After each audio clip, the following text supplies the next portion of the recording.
Bonjour, il y a une asso pour ça, reçoit Régine Jaunâtre. Elle est la directrice du Centre d'études et d'action sociale de la Vendée.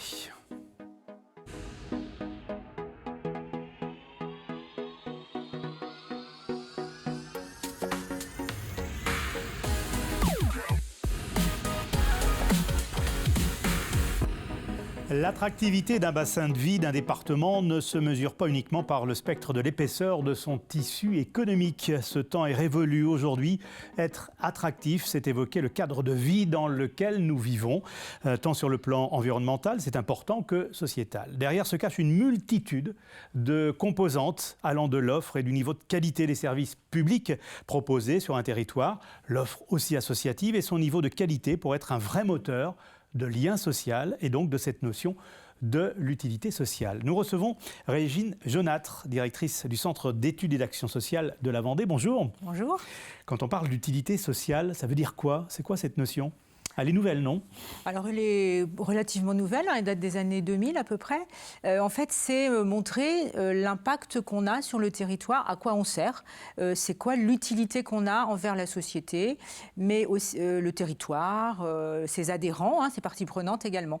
Qu'est-ce qui se cache très concrètement derrière? Alors très concrètement, ça part de l'objet social de la structure, de l'association, et donc c'est montrer que à travers son objet social, on va avoir un impact sur notre territoire, donc auprès de ses adhérents, auprès de ses partenaires, auprès de la collectivité également. Donc c'est mesurer un petit peu tous ces impacts-là pour prouver que si on n'était pas là, il manquerait quelque chose sur le territoire et les actions qu'on mène, elles servent vraiment au développement du territoire. On n'est pas loin de sujet très RSE finalement. Oui. C'est pas très loin de la RSE. Il y a des points communs avec la RSE. C'est peut-être un petit peu plus large que la RSE. On s'intéresse à la dimension donc, sociale, sociétale, à la dimension politique, à la dimension environnementale également, économique, et puis aussi à la dimension d'épanouissement des personnes. Pourquoi s'intéresser à l'utilité sociale pour une collectivité ? Par exemple. Alors, pour montrer aussi à quoi on sert sur le territoire, que les actions qu'on mène, elles vont avoir un impact auprès d'une personne qui, parce qu'il y a cette action, va pouvoir faire autre chose, et qui aura un impact auprès d'une troisième personne, et voilà. Et donc, c'est un petit peu montrer comment les différents impacts vont s'enchaîner pour faire évoluer la société et le territoire sur lequel on agit. Et là, vous mesurez justement et vous travaillez en direction de ces publics-là, collectivités, entreprises, voilà. En tant que centre d'études et d'action sociale de la Vendée. C'est une vieille association, entre guillemets, du département. Oui, le CEAS va fêter ses 60 ans cette année. Donc une association qui s'est toujours intéressée quand même dans son objet social au territoire, aux organisations de l'économie sociale et solidaire, et puis aux personnes, parce qu'on est aussi un centre de formation. Alors vous mesurez quoi quand une collectivité fait appel à vous? C'est quoi vos critères? Quand une association, parce qu'on travaille, c'est plutôt un sujet dont les associations se sont emparées aujourd'hui, un peu moins les collectivités, mais ça va peut-être venir. Et donc on mesure quoi? On mesure en fait à quoi contribue l'association. C'est-à-dire qu'au-delà des chiffres, on accompagne 15 personnes ou 25 personnes, c'est qu'est-ce que ça va produire chez ces personnes. L'accompagnement de l'association, elle va permettre à ces personnes peut-être de retrouver une dignité, donc de s'épanouir personnellement, d'utiliser des services qu'ils n'utilisaient pas, de regagner confiance en soi et donc d'aller utiliser des services qu'ils n'utilisaient pas avant. Par exemple, retourner au cinéma, aller sur des offres culturelles, voilà. C'est tous ces éléments qui souvent ne sont pas intégrés dans les rapports d'activité traditionnels d'une association, où on va beaucoup s'appuyer sur les chiffres, on aide tant de personnes, mais on aide tant de personnes, ça produit quoi? C'est pour faire quoi? À quoi ça sert pour ces personnes-là? C'est donner du sens? C'est donner du sens en interne, donc donner du sens à ses salariés, donner du sens à la gouvernance aussi, pour trouver de nouveaux bénévoles notamment, c'est important, mais aussi donner du sens à ses adhérents, pour attirer de nouveaux adhérents, de nouveaux clients, parce que si on peut dire voilà ce que notre action produit chez nos clients, et ça va en attirer d'autres. Et puis donner du sens aussi, et puis montrer ce qu'on fait auprès de ses financeurs, auprès des institutionnels, de la collectivité, voilà. Donc ça donne du sens à tout le monde et à tous les niveaux. Alors, le Centre d'études et d'action sociale est une association ? Oui. Et vous êtes structuré comment, en quelques mots? Alors nous, on est une association avec un conseil d'administration. On a une spécificité, c'est que depuis quelques mois, on est organisé en collégialité. Il n'y a pas de président, de bureau, mais c'est une organisation collégiale avec des références sur différentes thématiques. Et puis, on a aussi intégré des salariés dans notre conseil d'administration. On essaie aussi de montrer qu'une association, c'est pas figé dans le temps, ça peut évoluer.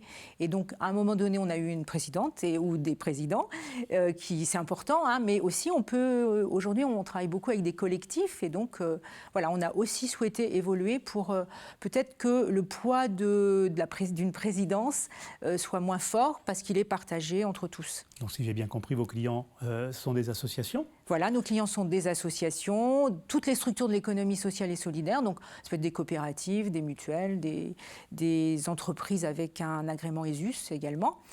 Et nos clients, ce sont aussi les collectivités. On accompagne aussi les collectivités sur tout ce qui va tourner autour de l'évolution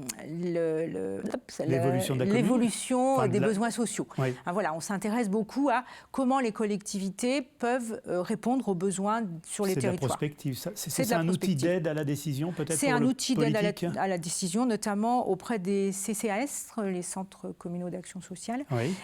Qui doivent mener une ABS, donc analyse des besoins sociaux, pour mieux identifier quels sont les besoins de la population, comment est-ce qu'on y répond aujourd'hui et comment on va devoir y répondre demain. Quels sont les profils des métiers justement qui interviennent là, pour votre structure? Alors on est beaucoup de consultants, hein, donc avec des formations qui vont être variées, donc sur le secteur social, médico-social, mais aussi psychosociaux, pour aller croiser nos regards par rapport à un territoire donné.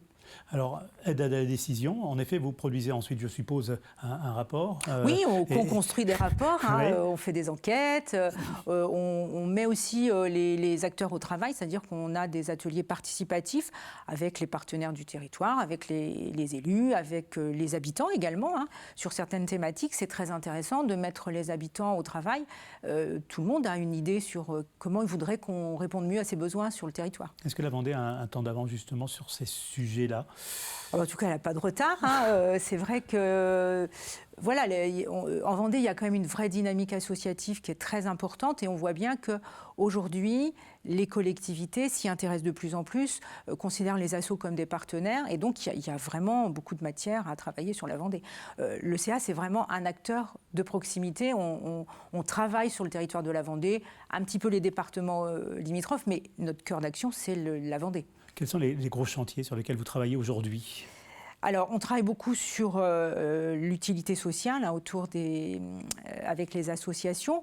C'est vrai que dans cette période post-crise Covid, on a aussi beaucoup d'interrogations sur la gouvernance, hein, les modes de gouvernance, le renouvellement des équipes de bénévoles dans les associations et puis les modèles économiques. Hein, on est aussi donc le porteur du DLA, le dispositif local d'accompagnement, qui est un dispositif cofinancé par l'État, la Banque des Territoires et la Région des Pays de la Loire, qui permet justement d'accompagner les associations sur les grandes problématiques qui les traversent. Et donc, voilà, les modèles économiques sont aussi quand même un point important. Et puis aussi tout ce qui commence à se dessiner autour de la transition écologique. Comment les associations se positionnent. Ce sont des sujets qui sont moteurs aujourd'hui dans le questionnement des entreprises. Tout à fait. Vous percevez une perte de sens un petit peu aujourd'hui? C'est ce qu'on entend dans l'engagement bénévole, dans l'engagement de l'entreprise, dans mon engagement presque personnel, quoi, dans la vie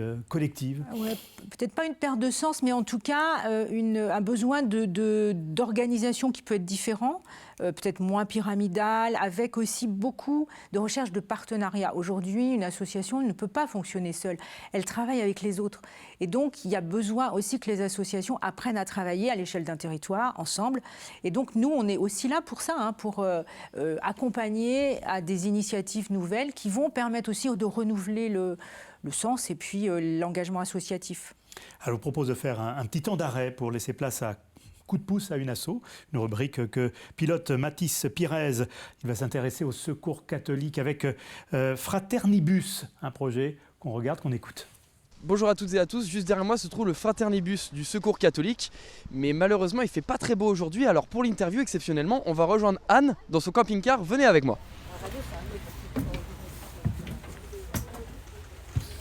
Alors bonjour Anne, je me trouve actuellement dans le Fraternibus. Est-ce que, avant de présenter ce que c'est ce camping-car, vous pouvez présenter votre association ? Bien sûr. Alors nous sommes le Secours catholique délégation de Vendée et donc nous représentons une association de loi 1901 qui a pour but de lutter contre la pauvreté et l'objet du Fraternibus spécifiquement est d'aller à la rencontre des personnes et de lutter contre l'isolement. Et donc là j'ai remarqué sur le flocage du Fraternibus qu'il y avait 3 mots d'inscrits. Ces 3 mots, ils représentent quoi ? Alors, c'est 3 mots qui un peu ponctuent nos actions. Donc, c'est échange, partage et rencontre. Donc, c'est vraiment les 3 mots qui nous animent lorsque nous venons sur les communes. Donc, on reste dans l'échange, dans le partage et dans la rencontre. Vous allez à la rencontre des personnes les plus démunies pour rompre contre l'isolement. Vous recherchez des bénévoles pour développer ce Fraternibus dans la Vendée, c'est ça ? Oui, alors en fait, nous sommes ouverts à tous dans un premier temps. L'idée est de pouvoir rencontrer les personnes de tous bords. C'est pas écrit sur le visage des gens s'ils sont dans la difficulté ou s'ils sont dans la fragilité. Le principe, c'est vraiment de rencontrer toutes les personnes de passage. Et oui, on recherche du monde parce qu'aujourd'hui, après la crise sanitaire que nous avons vécue, on se dit tout simplement qu'il y a besoin de se rencontrer et de renforcer les liens sociaux. Et donc aujourd'hui, on recherche des bénévoles qui sont prêts à prendre le temps de l'écoute, du partage et de la rencontre. Et vous cherchez des bénévoles pour quand ? À quelle période ? Pour quel moment ? Pour tout le temps, à n'importe quelle période. Alors c'est un bénévolat qui est plutôt adaptable. Donc il y a des bénévoles qui sont investis 1 fois par mois, d'autres 1 fois par semaine. On a besoin de bénévoles pour entretenir le Fraternibus, des bénévoles pour la communication, on a besoin de bénévoles pour être avec nous. Donc il y a... En fait, toutes les personnes qui souhaitent s'engager dans un projet collectif sont les bienvenues. Et après, le bénévolat va s'adapter et se formater selon la personne et selon ses envies et ses besoins aussi. Bon, eh bien, vous l'avez entendu, vous êtes le ou la bienvenue dans le Fraternibus du Secours catholique pour prendre le temps de rencontrer des personnes. Moi, en attendant, je retourne à l'extérieur, braver la pluie. Si vous voulez rejoindre le Secours catholique, je vous mets un lien juste en bas de votre écran. La chronique asso, c'est terminé. On se voit la semaine prochaine. Régine Jaunâtre, directrice du Centre d'études et d'action sociale de la Vendée, et l'invitée de Il y a une asso pour ça. Quelques mots de conclusion. L'anniversaire, 60e anniversaire, c'est le 8 décembre. Oui, c'est le 8 décembre avec deux temps. Un temps le matin sur les métiers du lien, des métiers qui sont quand même en forte tension, en difficulté. Et donc, le CAS, on est doublement investi sur ces métiers par la formation et puis l'accompagnement des structures. Et puis l'après-midi, un temps festif. Merci. Pour marquer cet événement. Merci. Je rappelle que ce programme est coproduit par TV Vendée, la Maison départementale des associations de la Vendée et le Crédit Mutuel Océan. Bonne journée.